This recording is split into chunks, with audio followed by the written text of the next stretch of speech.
You can basically do anything with synthetic RNA, DNA. It's like a computer program. So, I mean, I think with enough, with effort that's not too crazy, you could probably stop aging, reverse it if you want. You could turn someone into a freaking butterfly if you want with the right DNA sequence.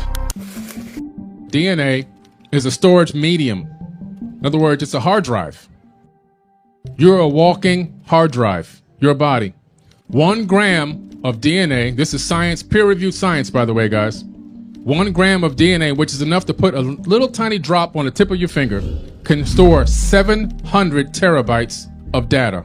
I'm not talking about, etherical data or mystical data. I'm talking about real zeros and ones that make your phone work and make your computer work. Zeros and one bits of data, zeros and ones, can be stored on DNA. DNA is highly programmable, just like a computer. And we can program a whole range of complex behaviors using DNA molecules. DNA is the hard drive, the memory in every cell of every living organism is a digital storage medium. It's a sequence of a discrete alphabet of 4 letters, and if we could manipulate some DNA, we could put a message in there. So these scientists, the main one, George Church and Chris Shuri, those two actually together, are partners and scientists, they discovered this and they downloaded one of their books, one of their ebooks onto the DNA, and then they uploaded it from the DNA back to the server again. They was like, whoa, wait a minute. You can encode digital bits of information directly onto DNA and upload it back again. What does that mean? Well, we're walking USB drives, literally. Now, here's what's really amazing about that. They then took that same ebook, downloaded it back to the DNA again, and they said, let's see how much we can go. They replicated the book 70 billion times in 1 gram of DNA. 70 billion copies of an ebook in 1 gram with 433 petabytes of data. That would be enough hard drives if we were using conventional hard drives to fill up this whole park. Think about that. In one tiny drop inside of your body right now, you can store 13.5 billion years of data. Ironically, that's how old the universe is. So, you are the universe. You literally have all the information stored in your body from the beginning of time until this very moment, inside of you. So when people say the universe is in you, it's not just a figure of speech. Like, the universe is really in you, because all bits of data and particles, all bits of particles are all recycled over and over. All atoms are recycled. Everything is recycled. Everything that was here from the beginning is here right now. Nothing's been added. Nothing's been removed due to the law of thermodynamics. Energy cannot be destroyed. It can only be transformed. You're just here right now in this particular form at this particular moment. But all the information in your DNA will go back. If you had the capability of decoding it, will allow you to find this out. So we know that DNA is a storage medium and it can store a massive amount of information. This is very, very important for you to understand. And like I said, on 1 gram of DNA, 433 petabytes of data. I don't know if you know what a petabyte is, but it's a massive amount of information. But let's take it to the next step now. Now they have discovered that epigenetic memories can be passed down 14 generations inside of DNA. Memories. So you're wondering why you feel fear of this and fear of that, or you have a phobia of this or a phobia of that, or you feel strongly about this and not so strongly about that. It's not because it runs in your family. It's because it's in your DNA. Memories are in your DNA. So what does this have to do with us? Well, we're looking at an entire race of people on this planet that have been literally enslaved. Every single race. Every single race on this planet has been enslaved. Now, in more recent times, we've had one race try to enslave other races more than others. But, however, you have to understand this. We're all still slaves in the matrix. It's an illusion to the ones who think that they did the enslaving. Yes, they did it, but it's still an illusion. You know why? We've all been enslaved. Every single person on this planet is a slave right now at this moment. But we can break out of it, and that's what we're going to go over today. And one of the most important things, I think, when you have to understand when you're dealing with people that have been oppressed in like even more recent times. So I just said epigenetic memories go 14 generations. Well, think about that for a minute. If you look at, for example, African Americans, We've only gone out of slavery for a generation. So if you see somebody that's stressing, that's under pressure, that's feeling the negative effects of what happened in the past, you can't just wipe it away and say, it's over now, you should forget about it. Because what they're truly doing is they're suffering internally. It's an internal thing, and it's not going to go away immediately. It's going to take some time to do what? Reprogram. We have to reprogram the DNA. This goes for a lot of the people that have been enslaved on this planet over many generations. 14 generations is quite a bit of time, but at the same time, it's a short period of time. But we're just now coming out of different types of slavery on this planet, and it's not going to go away in the blink of an eye. So you have to understand that. Now, how does this work with the law of attraction? What does DNA have to do with the law of attraction? It has a lot to do with the law of attraction, actually, because the law of attraction is actually initiated through the DNA. And how many people here have ever heard somebody say, I get a download? People say, I get a download. Don't laugh at those people, because they're really getting a download. And, you know, I've seen people laugh before and chuckle when people walk away. Let me tell you something. You don't understand quantum. If you think it's funny, you don't understand quantum mechanics. But anyway, scientists have also found out now that DNA sends and receives wireless signals, wireless information. We have a built-in Wi-Fi system in our bodies already. So, and it's this broadcasted between 8 to 10 feet away from the human body. So all times of day, 24 hours a day, 7 days a week, we're all downloading information directly from the ether of space-time itself. And what's in the ether of space-time? Remember, a human being can only see on a very small spectrum of light.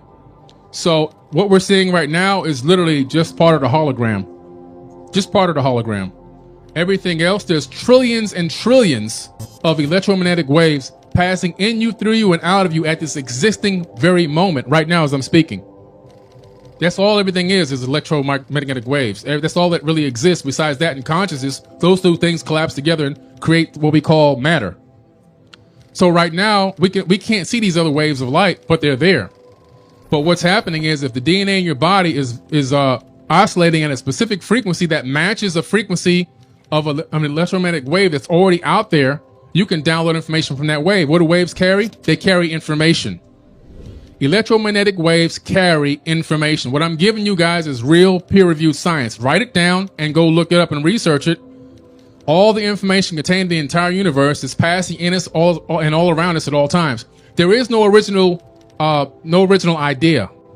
If you're just sitting around going, man, I have a great idea, I'm gonna invent so-and-so. Not really.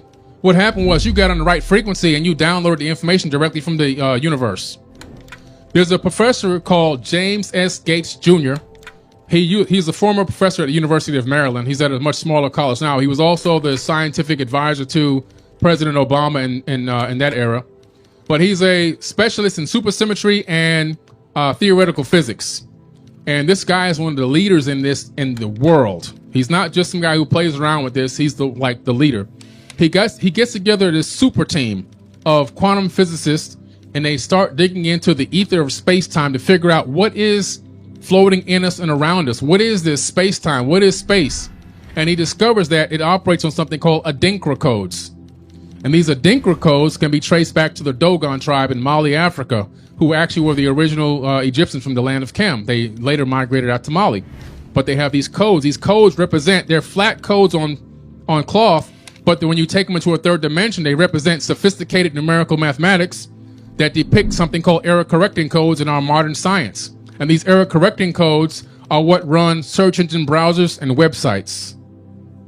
So what is governing the function of our space-time reality in the third dimension is a software program that runs websites and search engines.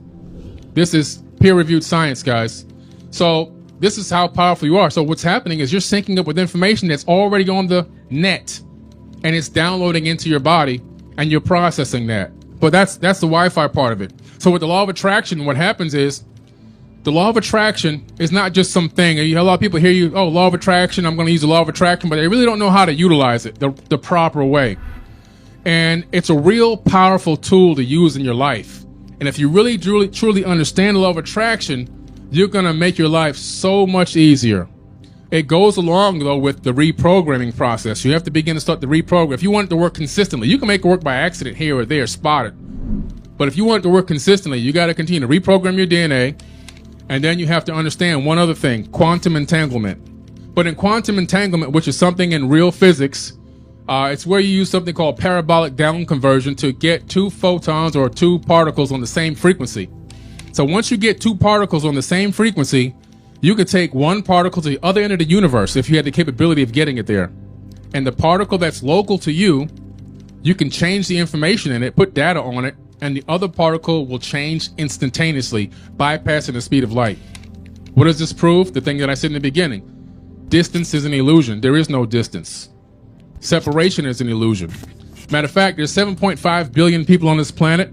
If I were to take all of the empty space out of your atoms, I can fit all 7.5 billion people into a sugar cube. It's just an illusion, guys. It's a hologram.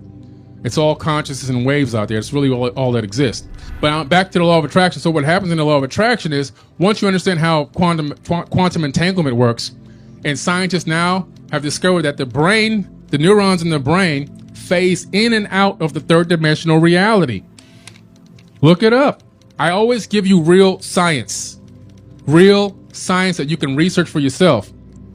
So your neurons, between your synapses, are actually phasing in and out of the third dimension. Where are they going? They're communicating with other realms and other dimensions, syncing and quantum entangling with particles and thoughts in other places.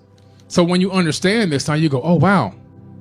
When you look into the ancient tablets, especially in the Emerald Tablets, which is why I wrote my book, Compendium of the Emerald Tablets, the biggest part of my book is where Thoth is talking about the power of manifestation through meditation and thought. And he's literally talking about how to sync with the universal consciousness through something else, which I've labeled the Christ consciousness. So the Christ consciousness doesn't mean you're syncing up with Jesus Christ. What it means is you're syncing up with the idea, the concept of this higher level of consciousness that exists out there in space-time. So when you yourself are aligning yourself properly with the universe, vibrating on a high frequency, and what does that mean, vibrating on a high frequency? That means you're thinking with love, not thinking with hate. You're thinking with power and love, not fear and weakness. And when you do that, that puts your DNA scientifically at a high frequency. This has been done in laboratories. They've taken DNA, they've analyzed a person's thought patterns through caps that they put on with electrodes, and they've got them looking at photos that show people getting murdered, then a photo of a field of flowers, then a photo of somebody hugging a child, and then a photo of somebody getting beat up. And they analyze those thought patterns in a laboratory, and this is how they learn this. So at specific times when you're feeling the mode of fear, the DNA, there's a frequency that oscillates over your DNA. It covers a very wide band, and it covers less of your DNA. In a high frequency love mode, the frequency oscillates much faster, and they're hence much closer together, and more of the frequency is touching your DNA strand, which means you're operating at a high frequency. This is real science. It's not like, oh man, these people just got up here and talking about this aliens and frequencies and all this stuff. They don't know what they're talking about. No, I'm talking about real peer-reviewed quantum physics and quantum mechanics. It's important for you to know, because when you tell people about this stuff, they're like, you're a weirdo. But when you back it up with science, they got to sit down and listen. So now, okay, you're saying, I want to manifest this I want to manifest a spouse into my life, for example. Let's just go with that. I'm using my own personal example. Okay. So I want to manifest a spouse into my life that's operating in the same frequency that I'm operating, that's moving in the same way that I'm moving, because I tried it before where one person's going this way and another person's going that way. It didn't work out. I did it twice. I'm going, man, I'm beating myself up. What am I doing here? Not that that person was all wrong or that I was all wrong, but it just wasn't a perfect match on the frequency level. And I want somebody that's going to be able to not be perfect, because that's highly impossible, but somebody that at least just has understanding for the work that I do and the time that I put out and the people I have to meet and so forth and so on. So I start focusing on this in meditations. I start focusing on envisioning not a face, not a body, just a spirit light being that is in full agreement and movement in what I'm looking to do and accomplish on this planet. Okay? So now, because I'm doing that and I'm feeling this love frequency, this vibration and happiness in the meditation, I'm now operating at a higher level. Now I'm syncing up with the Christ consciousness. The Christ consciousness is going to carry that photonic or that particle energy to sync up with the universal consciousness on a quantum entanglement. And now I'm quantum entangled directly with the flower of life, which is the face of God. And now what happens is, just like in standard physics, when you have a globe in space and you see space warps around the globe because of the theory of relativity, Einstein's theory of relativity. Now replace the globe Earth with your consciousness, with your mind. Your mind is literally, now that it's quantum entangled, it's warping space-time. It's warping the ether of space itself. And now things that you're looking for are falling. Because what happens to a body in space that warps space? Things fall toward it. Now the things that you want in life are starting to fall towards you.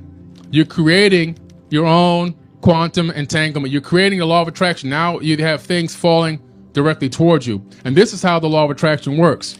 You literally create a gravity well, so to speak, that things happen to fall towards you. And as you begin to operate in this mode, it then begins to happen subconsciously, where you're not even having to directly focus. As the universe knows what you need, if you're operating in the right frequency, those things will just occur in your life and pop up for you.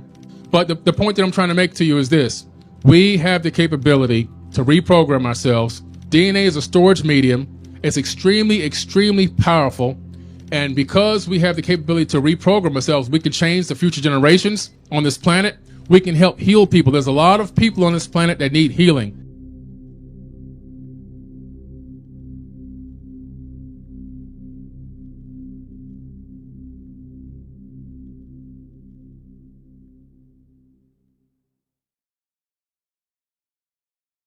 לעוד תכנים להיכנס לדפדפן עורב-לבן.com, פייסבוק וטלגרם.